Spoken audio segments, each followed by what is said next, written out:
I'm Dave Gray, and this week I learned the best laid plans of Dave and Kevin often go astray. Yeah, I'm Kevin Matthews, Scottish film fan living in England, and this week I learned that I can harbour simmering resentment for a long time. Doesn't matter if you're a good, beloved friend of mine who has a chance for some concerts, or a good, beloved friend of mine who has a chance to just head away for a weekend of sweaty sex and more OnlyFans exclusive content.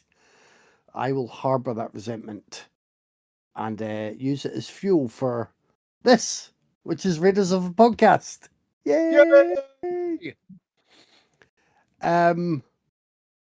Right, for what I watched now, it's just been a very busy time. So excuse me, Dave. I will try and run through a couple of things, and you can tell me if I've already mentioned them within the past few weeks.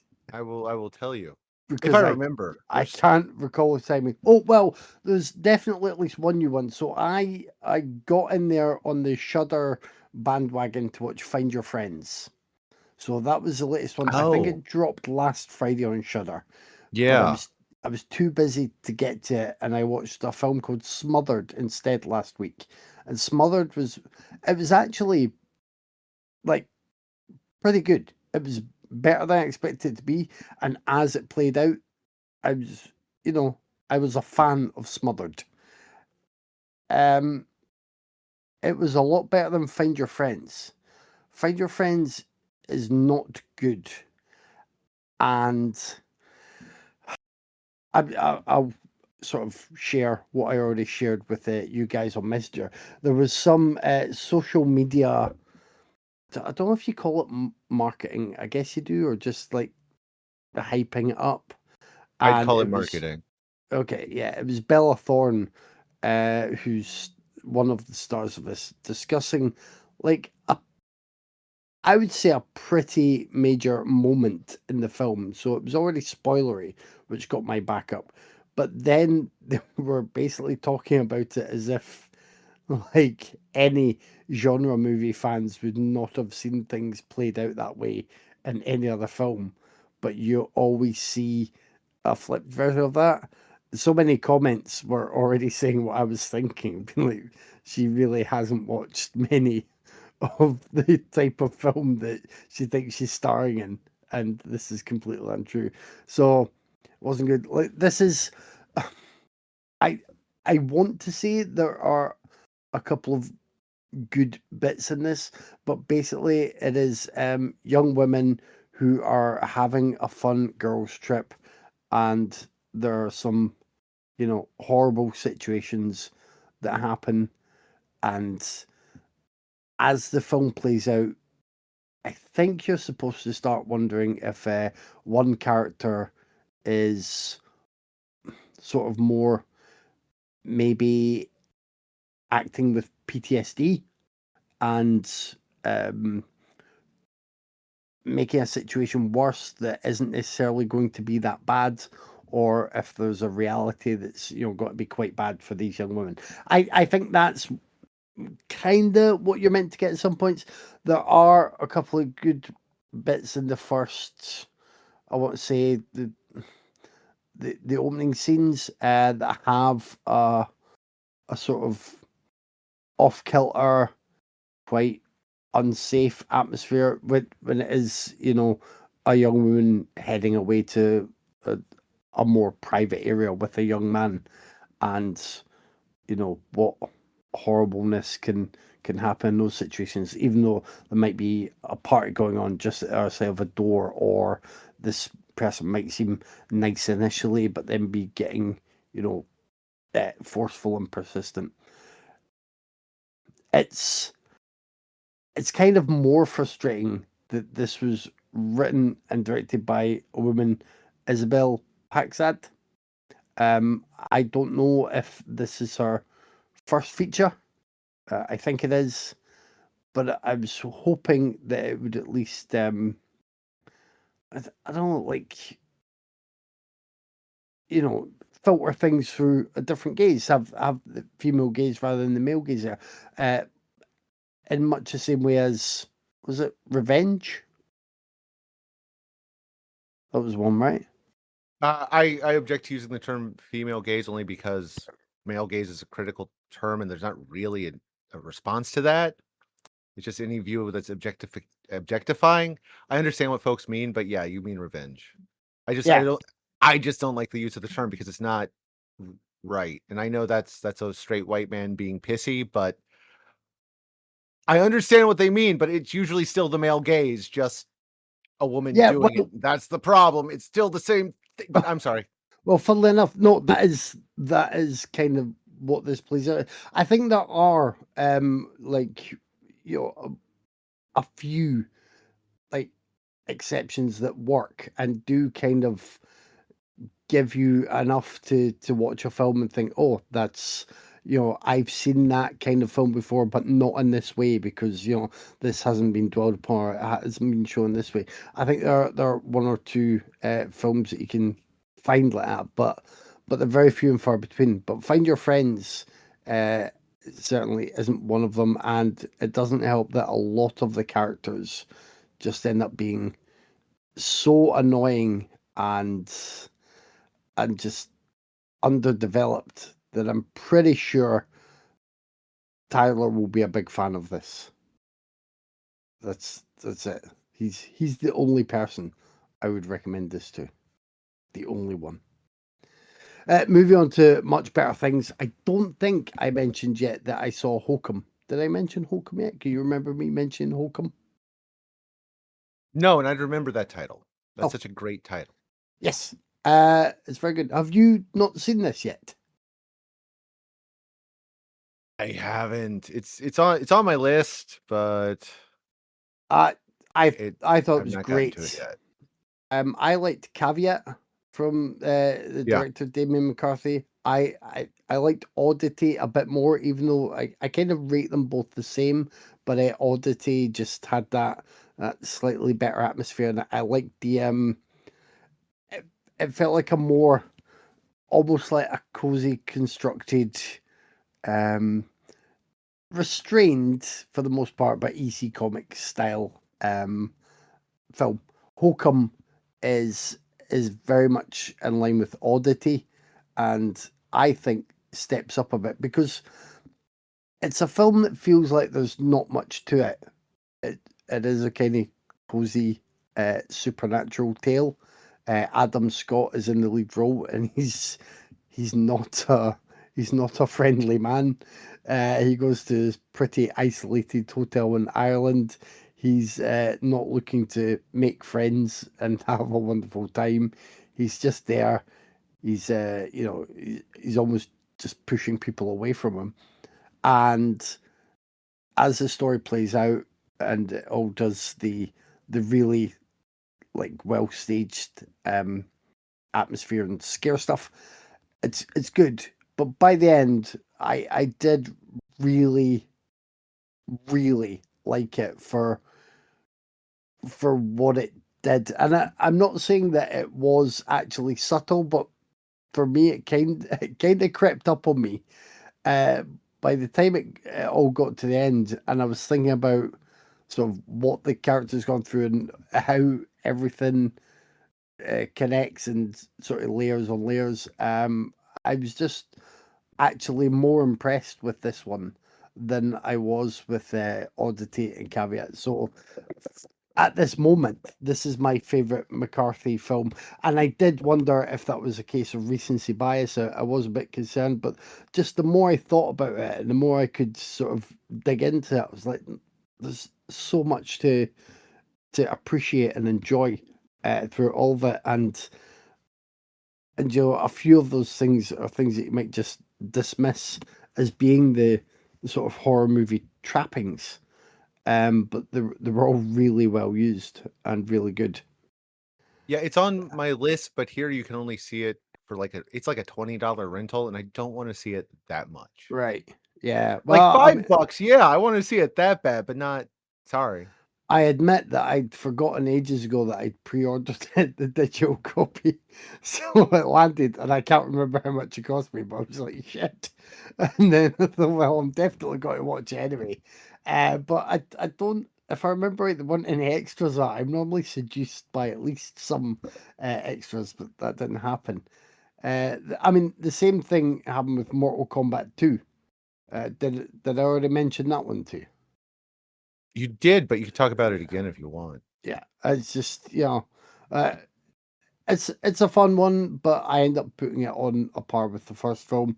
The, pretty sure they're both Kevin Sevens.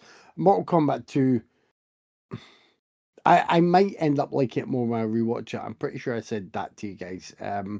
Because uh, they kind of cunningly focus things on Johnny Cage, played by Carl Urban, but it's not really the Johnny Cage show. But it is good for what it does. And then there are, there are very few times when this happens. So I watched two movies this week that I own, and of course I was very lazy and just watched them on streaming services.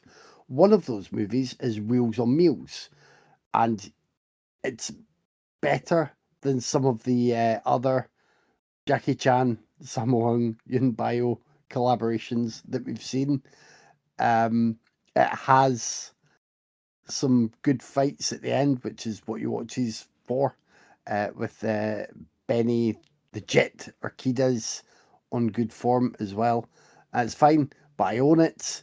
I'm happy to own it, and I will probably rewatch it at some point when I want some simple Jackie Chan fun and to just be jealous of Yun Bio's acrobatics again. But the other film I watched was on Netflix, and it was Beowulf from 2007, the Robert Zemeckis version. And this really happens. It was so bad that I'm like, right, I'll watch a little extra featurettes on my Blu-ray disc, and then I'll either pass it on to someone or throw it into the fucking sea, because that is not a good film. Uh, have you seen Beowulf? I don't know why you would do it to yourself, but I have, because you got to remember when it came out, it was like a thing. And I had just read the brilliant Seamus McKinney, yeah, I think that's how you say his name. Translation from the original, I guess, Gaelic, which was a beautiful epic. So I was like, yes, I will watch your animated version, Robert Zemeckis, and that was a mistake. yeah, I mean it really was. As I mean, there's the thing about the age as well. I guess this is it's now nearly 20 years old, and as soon as it started, I was like, oh my god! It was it's the Jeff from Arrested Development. It's a job or whatever. I made a terrible mistake. I made a huge mistake. That was my face as soon as it started. And you have an animated Anthony Hopkins being the king and try to encourage everyone to eat, drink, and be merry. And it's just off. The You can tell what they're going for, and it's all off.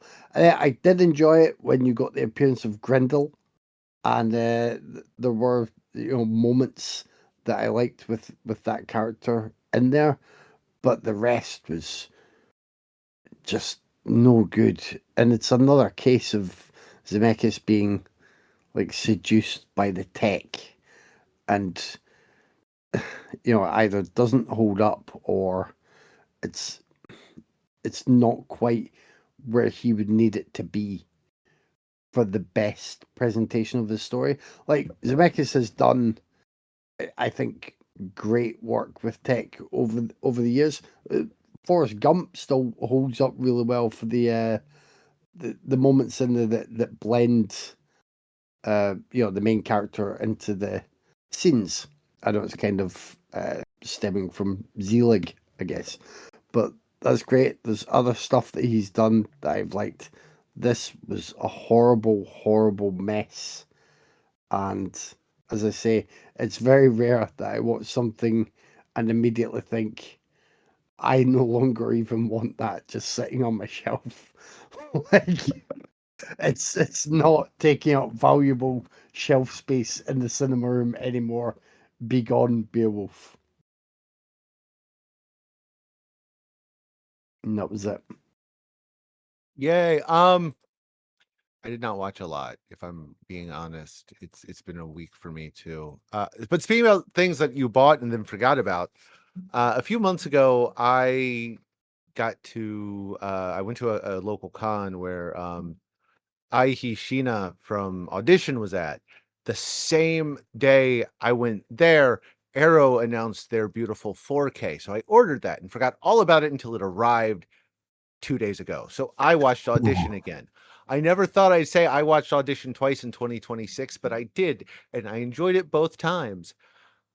It is, and it's a great disc. I can't wait to play with the extras on it. It's got like a commentary from Takashi Miike and some other stuff that maybe they're on my other disc and I just never looked, but they're on this one, and it looks pretty enough that it's going to be worth, sitting it Is through the the third sound time. good? Because I Yeah. had I've pre-ordered this as well, but I had the Blu-ray, and for some reason I always thought the sound mix was a bit low, and I asked people, and nobody ever said, yeah, it's not a great sort of pressing No, of the disc. I'd agree with So that on the disc. On the Blu-ray, yeah. yeah. But I got to use I took it over to my sister. She's got a surround sound setup, and I used it for the nice 4K, and it was fantastic. So, Hmm. uh, I know that your setup should be enough that it should be closer to the experience I had. You should be good. It Cool. should be good. Uh, I finally got to see Sana, thanks to one of our compatriots who's not here.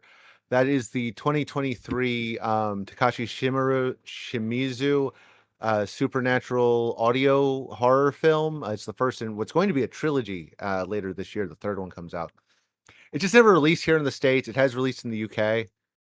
So, like, I wanted to see this, but it's one of those victims of what does come and what doesn't.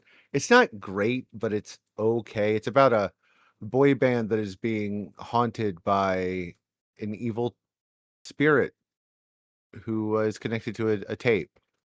I know that sounds a bit too Ringu-esque, but it's not. And it's not quite The Grudge, but it's solid enough if you want like a distracting hour and a half J horror that you don't have to think too hard about. I am really curious to see the two sequels though, because I think they could expand. They could expand well and do something interesting, but we will find out. I also watched the 2016 dark comedy written and directed by Zach Clark, Little Sister. This is about a nun who returns to her childhood home after her brother returns from Iraq with horrible burns all over his face and head. The nun in training used to be a goth and decides to dress that way again to try and reconnect with her brother. It's I know Kevin has seen this because I was reading his letterboxed review while I was writing my own. Uh I Those he two liked it. very different reviews. They're not that different. You liked it more than I did. I think the cast is really good.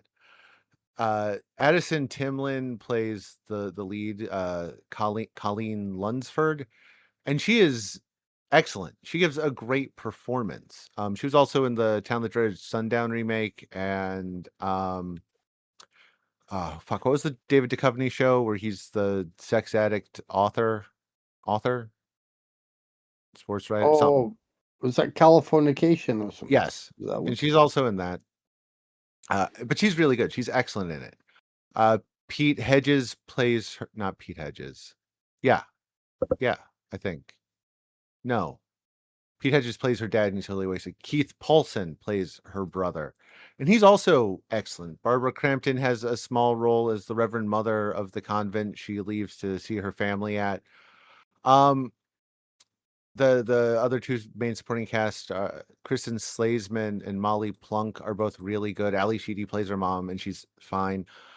The cast is really good and it's decently shot. It's made fine. The problem is that it doesn't really do anything with the concept, and it's such a strong concept.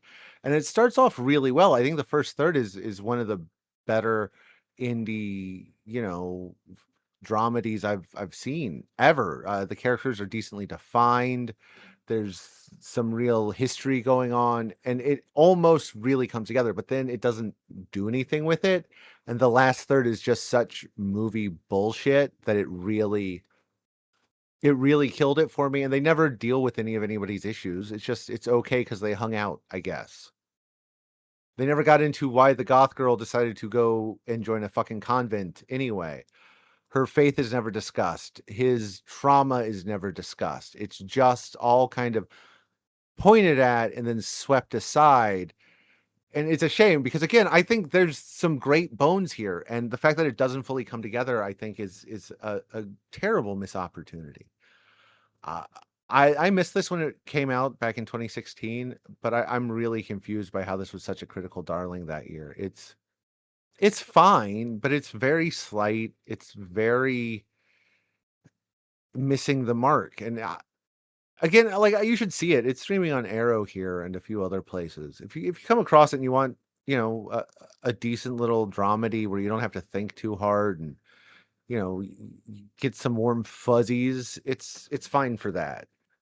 But it's never really interested in looking at its own characters or their situations beyond the most basic thing. And it's just kind of a shame because there's something really good here. And I just don't think they see the forest for the trees. And, you know, not the worst miss, not the best, but it's okay. I also finished off my week with some TV. I finally saw the 2020 live action Japanese adaptation of Cherry Magic. 30 Years of Virginity Can Make You a Wizard. It's adorable. Uh, I'm a fan of the manga, and the anime that ran last year was really good. So I decided to finally give the live action a go. It's totally worth a watch if you're interested in it. I believe all the episodes, including the specials in the movie, are on Crunchyroll internationally. And I finished that off with.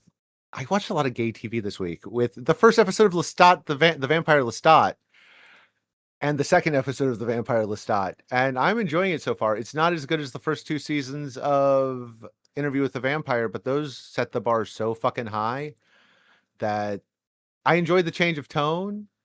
I really like Sam Reed's Lestat, so it's good to see more of him. But I don't know. They're setting up bigger things. The series has been so successful. I guess they're planning to run as deep as they can into the books, but going deep into the books might be a mistake and kind of went off the rails often, frequently in those. So, I'm going to stick around. I am down for it. I am hyped for it, but it's not as good as the first two seasons. And I really hope that it kind of finds its footing soon.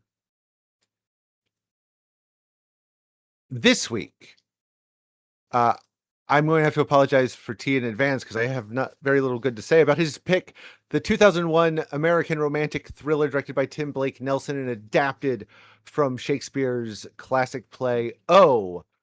And Craig, who is also not here. No, I did. I picked this one. We switched. This is me. This is a me pick. I picked the gothic horror fantasy film from Roger Corman, The Haunted Palace, starring Vincent Price.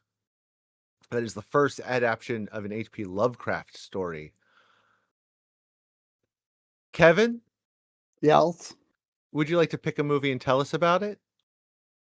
Well, sure. I'm sure shit going to go for the Haunted Palace, aren't I? Because I can't leave you to describe your own movie. You can't. I know.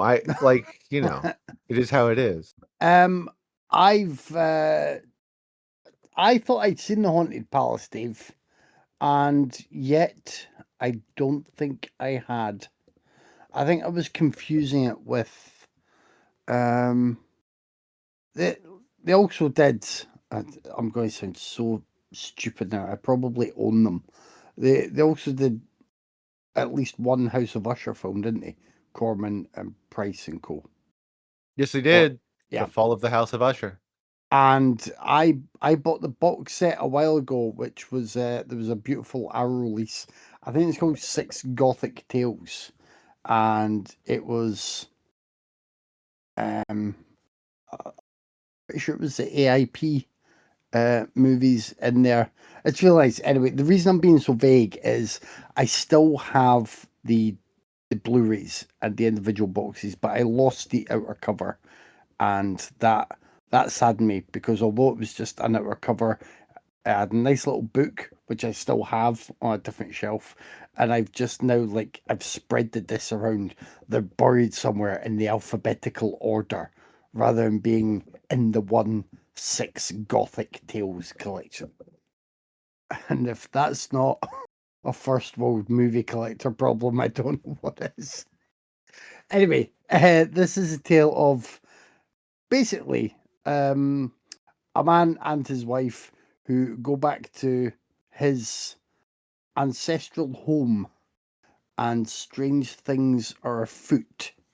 That's what this is.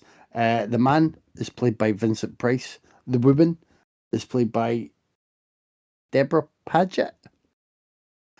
And there is a supporting role for Lon Chaney Jr., who, if I did watch this film before, I'm pretty sure I didn't, but if I did, it was before I was used to recognizing Lon Chaney Jr. That's how long ago it was.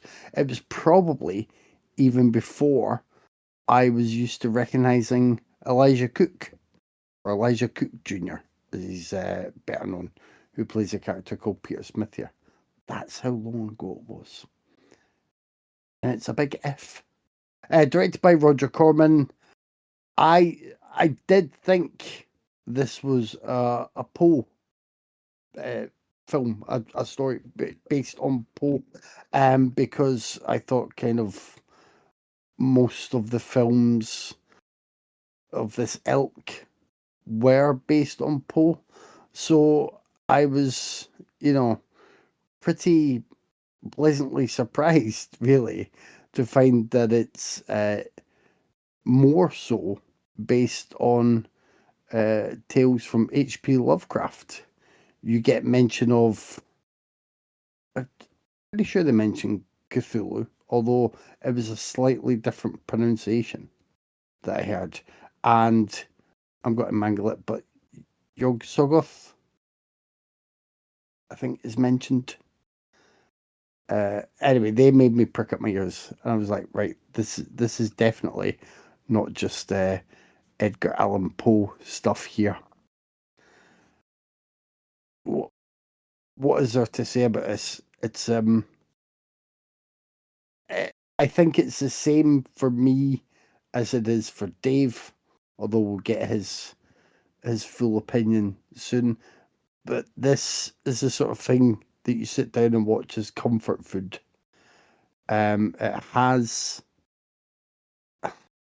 like it looks really nice.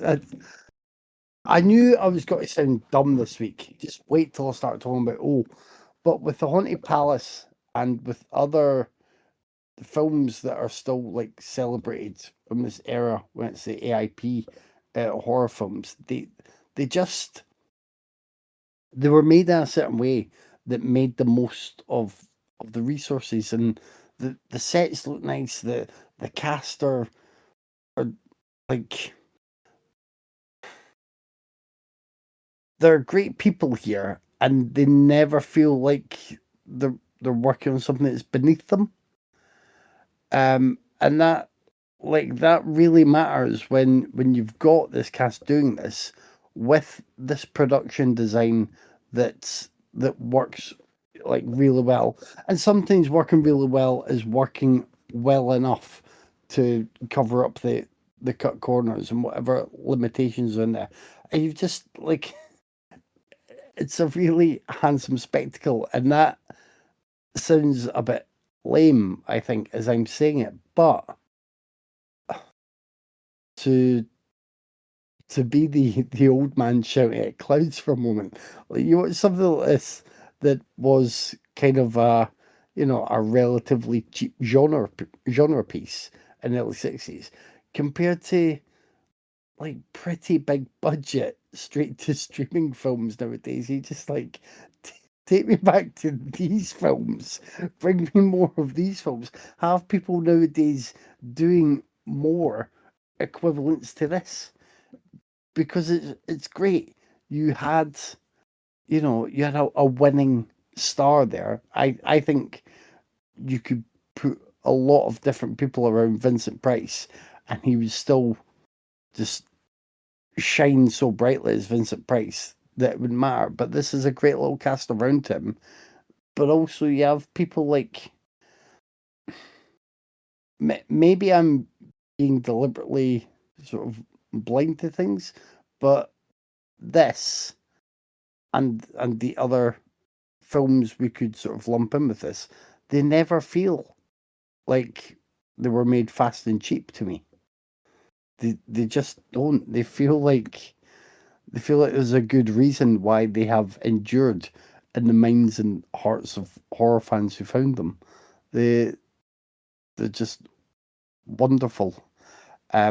Things do get a bit silly at times. I think the ending of this is as amusing as it is trying to be portentous and brooding. I think it's a delight. There's also the moment earlier on where Vincent Price and his lady, Deborah Paget, are sort of walking around and meeting. Uh, well, it's more mutants in line with what we watched last week, and yeah, that feels a bit silly, even when the plot starts to explain things just after that. But it's just really enjoyable. It's really atmospheric. It's the the potential ridiculousness of it is offset by the way it's handled and the way the dialogue is delivered. Um, I kind of just want to be able to time travel and loiter around on film sets like this. Wouldn't you, Dave? Wouldn't you just hang about? Yes, Like, I actually like, have notes about that. yeah, like, you know what I mean? Pretend you're fixing a table prop at the back or something, and then just be waiting and getting to watch them do their thing. That's the I've dream. Never mind killing like yeah, baby Hitler or anything, or helping stop the global warming crisis. Go back and hang about on the set of the Haunted Palace. I've annoyed people many times in my life where they're like, "What would you do if you could time travel?" It's like, "Well, yeah, I'd hang around like a Vincent, I'd said of the Tingler or maybe a Corman Poe film. I go see the Broadway production of Dracula where Tim Curry played Dracula on those Edward Gorey sets. Like, I would do like crazy cultural shit. Yeah, It'd that be that would be amazing. that would be Like, awesome. wouldn't you shoot Hitler? No, I don't want to fucking like. Yeah, Hitler was awful, but somebody else would take his place. I don't want to be responsible for maybe a worse genocide. I'm gonna do cool shit. It all sort of washed over me a bit though. That's another reason why I'm sounding perhaps a bit stupid and a bit vague, because I just let it wash over me. But I mean, these films do, because they just it's almost like the screen can't contain all the atmosphere and all the like the wonderfully perfectly pitched ham that isn't like it isn't bad ham. It's the finest, most glorious glazed ham you would have for special occasions. That's all in there, and it just oozes at screen. And yeah, I had a really good time with this because it really was a comfort watch. It was delightful. It was to me. I know these films are dear to you, Dave. They're sort of right there in your heart. And it made me smile as well because this, to me, reminded me already of how I felt revisiting Invaders from Mars the other week. Because I was like, yes, that for me was a comfort film that I have fond memories of. This, although I couldn't remember if I'd specifically seen this one, I was like, yes, these are movies that you just have the fond memories attached, and when you rewatch them, like that's it. I'm back in the happy place. I'm I'm a big fan of this. I love all of Corman's Poe cycle, which those are eight. There's 8 films for the record. The AIP Poe cycle. It's shit. I can talk. House of Usher, Pit and the Pendulum, Premature Burial. I actually discussed House of Usher and Pit and the Pendulum on AC's podcast. You should go listen to that. Tales of Terror, The Raven, which we've talked about here. The Haunted Palace, Mask of Red Death, and The Tomb of Ligeia. Haunted Palace is not based on a Poe story, of course. It is based on H.P. Lovecraft's story, The Case of Charles Dexter Ward, which was published after his death. It was published a few years post-mortem. But they call it The Haunted Palace, which is a 6-stanza poem written by Poe just to tie it in to their wildly successful film series. And it does fit really well. I love Vincent Price, as I've said many, many times in many, many places. He's great here. Deborah Paget is really good as his wife. Paget's interesting as a performer. Like, she was a studio performer contracted to oh crap, Paramount, I think, or Fox. No, Paramount. She was contracted to Paramount, and they groomed her to be like the next big thing, but she just never caught on for some reason. So she's in some really good and interesting films throughout the late 40s and all throughout the 1950s, and then she ends up doing these AIP films, and she's really good. This is actually her last film performance before she married an oil tycoon who was I think the 69th grandchild of Confucius. Now she's an extreme born again Christian at like 93, and I don't want to talk about that. Let's remember her fondly instead of what she is now. But she's really good in it. She's great. She holds her own. Lon Chaney Jr. is Lon Chaney Jr. He's fine. The rest of the cast they're stock characters from this company. Elijah Cook Jr. is in it. I love Elijah Cook Jr. He's a great John Deakers, Milton Parsons, Guy Wilkerson. There's another big one, and I'm trying to remember his name. The coachman. It's oh, fuck me sideways. It's Isaac I Stanford Jolly. I was going to say I cannot help you, Dave. Sorry. Yeah, no, No. that's fine. He was around forever. He was in the serial The Crimson Ghost, which that mask has been taken and reused endlessly in horror movies, and it's the logo for the punk band The Misfits. He was in that. He's the coach driver in this. He's in the 1937 Dick Tracy serial. Guy was just like a lot of actors in the early days of film. He was all over the place. I really like it. I love the sets. I love Corman sets. I adore them. There's just something like they are hyper realistic. They're hyper stylized, and they're warm fuzzy to me. These I don't feel it's a properly gothic film unless there's at least one room that looks like it's built by Roger Corman. Or if your basement is just an open sound stage with a random plywood wall every once in a while with plaster rock on it, I am on board. Once I see these things speak to me in a way that is just primal and deep. And I think my problem with Invaders from Mars is it just took them too long to get to that cave. But I really enjoyed The Haunted Palace. It is well worth checking out. It is one of the better, and I you can disagree. Besides the Stuart Gordon adaptations. This is one of the better Lovecraft adaptations. It's well done. Price is great. Everybody is solid. The sets are a blast. Uh, you get to see film's first Necronomicon, which is much prettier and in better shape than Raimi's. It's a seminal work for horror fans, I think. I think it is one that is just it's a nice entry to the general audience. It's a clear um look at Lovecraft as an author too. Like it understands his obsession with the past. It gets a lot of stuff right for a first try for, an author that should have a lot less respect than he gets in cinema. Yeah, I meant to say less. Fuck a Lovecraft. But the movie's a good one.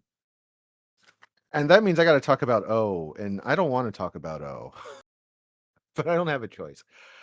It is an update of Shakespeare's Othello. It is about a high school basketball star, Odin James, who his coach, Duke Golding, so on the nose, is trying to get a job working for college level coaching while he's trying to get scouted for his next step.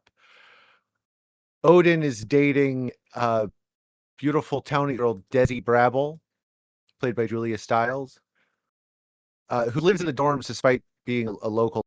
Her father is played by John Hurd. She shares a room with Emily, played by Rain Phoenix. Odin's team members include Michael, played by Andrew Keegan, and I believe Dell, played by Anthony Johnson, and Hugo, who is also the coach's son, played by Josh Hartnett. And this story of Othello plays out. This film was actually filmed in 98, I think, and planned to release in 99, but things happened and it got delayed to 2001. Oh no, I'm sorry, I just double checked. It was filmed in early 99 for a later 99 release, but it was delayed because of political reasons. This is actually the same year Nelson made "Oh Brother, Where Art Thou?" Although "Oh Brother" came out, a year later. Um, it's well made. Like I think Tim Blake Nelson is a solid director of actors when he does direct things. He's a great actor and he's a decent director. The cast is uniformly really good. Mekhi Phifer makes some of these monologues work incredibly well, especially his last one. It is fantastic. Josh Hartnett does a good job with his role. Styles it's a thankless role, and she does the best anyone, I think, at that age, at that time, could do with it. But Desdemona is not a thing. There's only so much you can do with it, and that's the problem with a lot of these characters. Eldon Henson is Roger. This version's of Rodrigo. He's fine. Rain Phoenix is fine. Martin Sheen has some really good moments in it as the coach, Duke Golding. Those bits are really good. The problem is twofold. First off, it's Othello, which is I'm gonna say it. I'm gonna say it, and folks will disagree, and some folks will roll their eyes. I hate Othello. I don't think it's a good play. I don't think it's a good story. I think there's a lot of icky racism in it it's not intended because, to be fair, at the time it was very progressive. Othello is the first more character in European literature presented sympathetically, but at the end of the day, a lot of racist tropes got wide recognition from Othello. It's a widely embraced by certain nastier segments, hate groups as, the template. for their stereotypes, and that's a problem. Now, again, it's the first one because Othello is based on an older story where the character is always almost always a Moor. I think going back 200 years, and in most of them, especially in Italy at the time, Moors, all the racist African American stereotypes we put in our media were going strong then. It was more nationalist. Well, it was racist. It just wasn't the same concept of racism. Let's not beat around the bush here. But the problem with is that they doubled down on a lot of these things. In setting it in America, there's a lot of framework that's automatically stapled on, but they don't make Odin a character. There's nothing about him except for the standard angry black buck stereotype. And they double down because they add scenes early on that are not in Othello. Because in Othello, Shakespeare goes out of his way to say Othello is acting like this because of the manipulations of Iago. He is driven to this. He is broken by this. But this movie shows Odin doing violent actions earlier. I'm not saying it's unjustified. I beat the guy for the same reasons. Yes, but he's already choking someone 5 minutes into the film. They're already setting up these stereotypical views, and instead of him being pushed there by the racism and the hate and the manipulation, it's already there in him before that starts. And I think that is a mark against it. It's a problem with this telling of it, and it leans a bit too hard into historical stereotypes of black masculinity that are not great. And that's a problem. That's a problem with all versions of Othello, but it is a little bit more here. And that's about all I got to say about it. It just didn't age well, and I don't think it aged so great for when it wasn't so great when it was released in 2001 either. I think it's well-meaning. I'm not going to say that Tim Blake Nelson and the writer Brad Kaya are racist, or they had a set out agenda for it. I just think it's the society that we live in, where they didn't see what they were adding or why there were issues in this, and why not making Odin a more well-rounded character before and during wasn't a bit of an issue with this telling. I just don't think it's aged well, and I don't really see much reason for many people to go back to it. I guess if you're studying Othello, there are worse adaptions out there. Because again, the cast is excellent. The cast really brings it.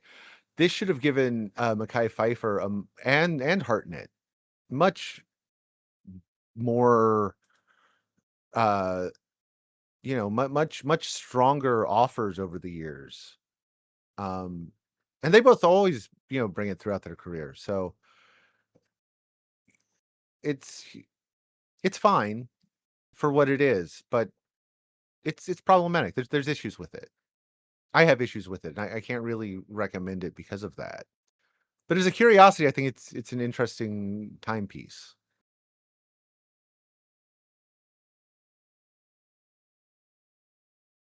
Wow. I can't remember the last time I felt like I more strongly disagreed with Dave than here, because bizarrely, I think you're being far too kind on this one. I thought it was fucking awful. I mean, I might be trying to be too kind because he's not here to defend it. Maybe I would don't be worse care. if he was here. I don't care. I'm sorry, T. Now, and the thing about Shakespeare is something that I don't know how it is for you over in America, but here they try to force us to read through some of those plays. Oh, if no. you're getting Romeo and Juliet at school, you don't want to be Romeo or Juliet because you get the awkward bit of like when you're trying to do dialogue with some person of the opposite sex, and you're just like, oh, I don't want to get a red face. I don't want to be clumsy and awkward. Oh my god! If you speak English, they shove Shakespeare into you.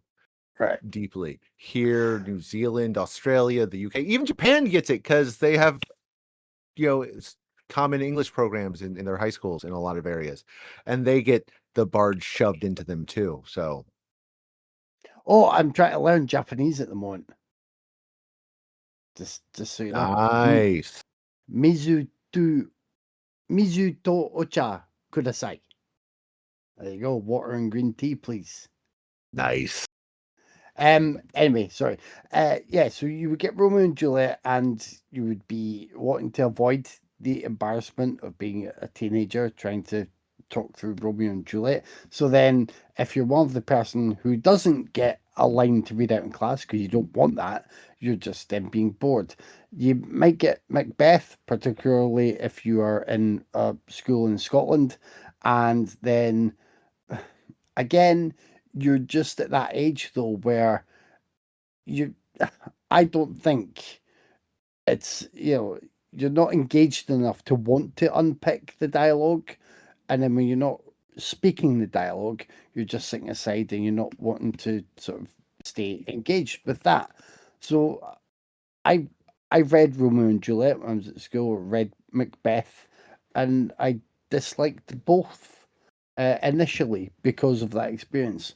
When I was older, I actually took it upon myself to read Hamlet. It was one of the little Penguin classics or something I picked up upon, and Hamlet was great. And then I've since come around to some Shakespeare works and realised that sometimes it's the school environment and it's how you're at that age when they're trying to force these things down your throat, as opposed to when you're looking at them maybe with just with a better understanding of the world and a desire just for your own enrichment and enjoyment. So unfortunately, I've never read Othello, and I don't know. I can't see whether I would end up sharing your opinion on the source material there, Dave. But it's it's another quite famous one, to put it in understated terms. But I think like this reeks of trying to like cash in on a trend that's that didn't really have enough juice to it. Like, or it was a trend where either Shakespearean texts were being updated and turned into stuff that was like fun and funky and not always completely obvious. So that's one way to do it. Obviously, the big hit was William Shakespeare's Romeo and Juliet, which kept all of the, well, I don't know if it was all of it, but a lot of the classic dialogue and used a lot of stylistic touches and cool extras, and that was great. And then over the years, there have just been other approaches, whether it's staging kind of complete, absolutely, no shortcuts taken textual adaptations like Branagh would do with his Hamlet, which I think is great. Or you've got the darkness and the fine sort of macabre nature of I think it's Titus. Was that Julie Taymor that directed Titus? I really, Yes, it I was. really, Yeah, I yeah, really that is like that. Tamor. I mean, that's a different time. I'm not saying these are all at the same time period, but just there are different approaches to doing Shakespeare, and I think almost every other approach I can think of is more successful than this, and that includes the animated Elton John song featuring Romeo and Juliet. That includes that. That's so much better than O. I had a great time with Romeo and Juliet. I had a horrible time with O. I like Tim Blake Nelson, even though he isn't always like great in films that aren't that great. But I don't wish harm upon him. I don't want to see him fail, despite the fact he was in that weird Captain America movie from the other year. But his direction is not something I will rush out to watch, because like the very start of this for me was painfully bad. It jumps about so much and feels like it needs to get to every point.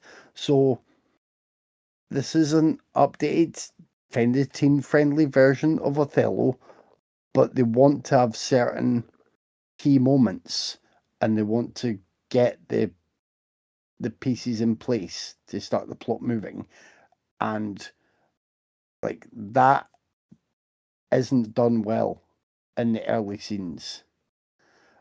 So I blame Nelson for that, and I blame Brad Kaya, who wrote the screenplay. It's just clumsy awfulness. Then you've got the cast, and I don't know, like Mackay Pfeiffer is good as Odin. I did like him. I like Josh Hartnett. I don't think he felt right in this role. Part of that may be down to the writing, and again, it is that clumsiness that doesn't ever let you feel like things are developing. It feels more like someone's written something and then thought, oh shit, no, the next scene has to immediately cut to, this. This person is now, glaring at this person, and they're scheming now. Oh no, we need to cut immediately to this person now discussing a plot with another person, and we will watch that unfold in the next scene. It's the play may be like that, and I'm sorry I'm talking from a place of ignorance about that source material, but hey, nothing new there for this podcast. But it feels much worse seeing any problems that you might see in the source material just being exacerbated by it being translated into film form. Eldon Henson is also someone I like, and his character Roger had like I wanted to see how his character would move through this world and move through the storyline, and yet whenever he appeared, it like nothing really worked for me. It, I didn't feel anything towards him in terms of, oh, he's he's being manipulated, or oh, he's getting in over his head, or oh, he's the a proxy villain until the real villain stands out. Any of these things didn't come to mind. Julia Stiles isn't bad in her role, I guess.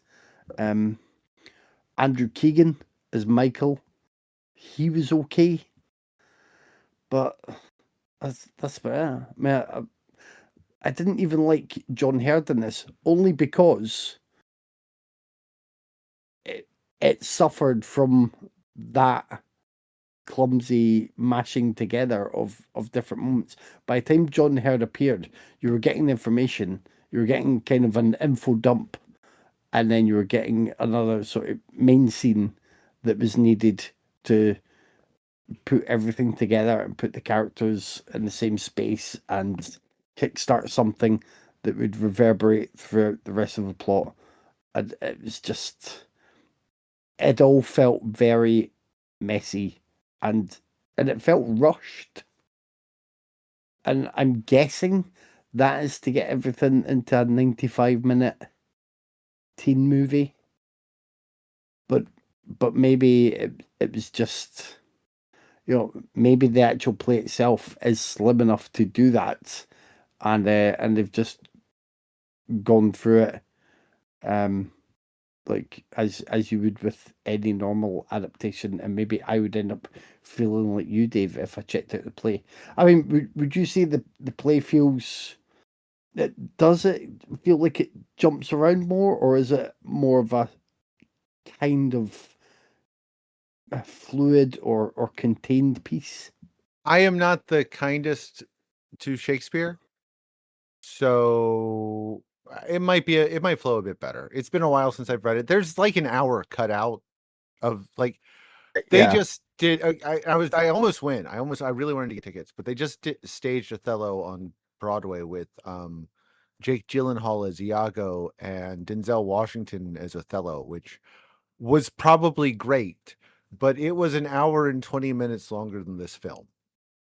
They did cut out a lot of the narrative and a lot of connecting scenes that really drove home how they were breaking down Othello.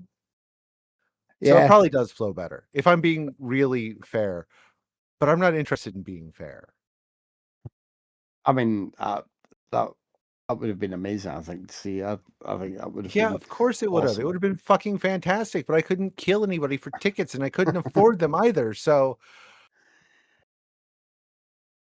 I I spent a chunk of this movie watching Josh Hartnett and thinking, yeah, he really did just keep getting that haircut for a while, didn't he?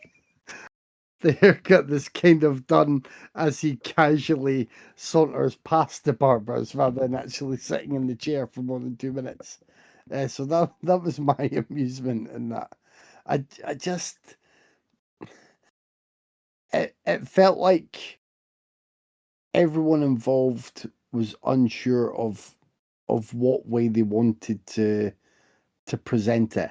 And I think if anything, if you're doing Shakespeare, like you need to be sure of how you want it to play, whether it is updated, whether it's a real uh, nicely worked out blend, whether it is a very traditional telling of a tale, and you've got faith in that material and your cast to just absolutely nail down everything and impress people with the sheer actorliness of your acting. Like you have to make firm choices, and I don't think it's did, and everyone suffered for that. I say, Mackay Pfeiffer is. I think he's the best thing in this, and the finale of this, like, he's great. Like really, really strong stuff. I think Hartnett has since kind of got his flowers, as it were, and he's been up and down throughout his career over the years. Um, Pfeiffer, I think he's probably been in more stuff that I just haven't caught, but also I don't think he's had that one big role that that allowed him to get his flowers. Not really. I know fans of ER will probably always be like, ride or die for him because of ER. That's fine, but again, that's not something I real watch. Tyler would be here going on about the greatness of 8 Mile already as well. But he's so good in this, like particularly that end that did make me think it's a shame he didn't get like a real, just a big star role for something because he can bring it. Like yeah, he can really bring it when it's kind of maybe that is why he impresses so much because it's almost like things just go out of focus around him because that's all we need at that point is him doing his speech and putting some real emotion into it. So it doesn't have the detrimental effect of editing or scenes crashing into one another or anything because that's all behind. That's the rest of the movie. That one bit is a winner. But no, I really didn't like this, and I'm sorry, T, but also not sorry. You made us watch it and then want to hear you son of a bitch. Ore mo o wa suki janai yo, Kevin. I don't like O either, Kevin. Oh, I'm not advanced, man. I know Mizu, Gohan is rice, Yeah. Ocha is green tea, and I think I learned how to say he's a cool lawyer, but I can't remember the phrase. And I don't know why Duolingo would teach me that as one of the early phrases. Oh, don't ask me. I've been learning Japanese also with Rosetta Stone, and some of the shit is just It's all well and good until you get one of the questions that doesn't actually give you the answer. Yeah. the English writing as well. Yeah, it's just Yep. the Japanese writing. I'm like, wait, was I supposed to learn the letters as well? It's time to pick one. I think we both agree it's the Haunted Palace, right? Sorry, T. Oh yeah, I mean, and hey, this was the only way you were getting a sweep this week. I know, right? So Yay! Next week we bring our month to an end with a special highlighting the work of Chinese director Johnny To, a favorite of mine. I picked Mad Detective. Tyler picked Drug War. Craig picked The Mission. Kevin, what do you have for us? I am going to go with 2011's "Don't Go Breaking My Heart." I won't go breaking your heart. Oh, you mean okay, sorry. Yeah. I'm conditioned to respond to that with the song. Do you think you can give them the business? Tyler's not here. I've looked back. We've had Tyler give the business over 420 times. I've done it 20. You've done it 15. Various guests have done it once or twice. I've done it more than 15. You talk nonsense. There's a while before we got Tyler to write it down and learn it on post-it notes. It was episode 50. That's how I know, and it's been ever since. I counted. Yeah, you can find us on Instagram, Raiders_of_the_podcast. We have the YouTube channel where episodes drop and minisodes drop, and sometimes I'll be on there not gaining any viewers when I show some movies off. We're on Blue Sky, which I often forget to mention. We're on Facebook, where you can message us there as well. You can email us at raidersofthepodcast@gmail.com. We do welcome feedback. We do welcome suggestions.